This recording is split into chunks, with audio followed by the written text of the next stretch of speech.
Hello, in front of me I've got Madden NFL 25. In this video I'll show you levels pass concept for short passes.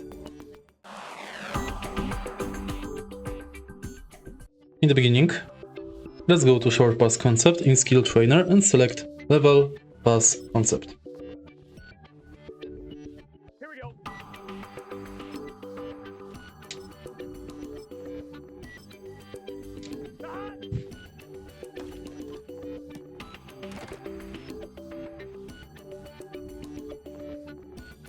On one, ready?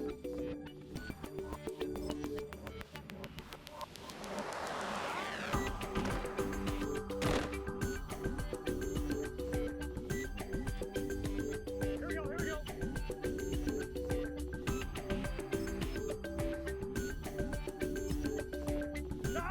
Here we go.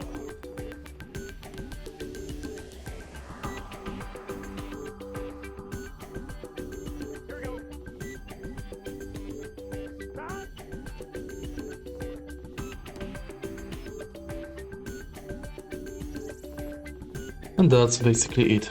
If you find this video helpful, please leave a like, comment and subscribe.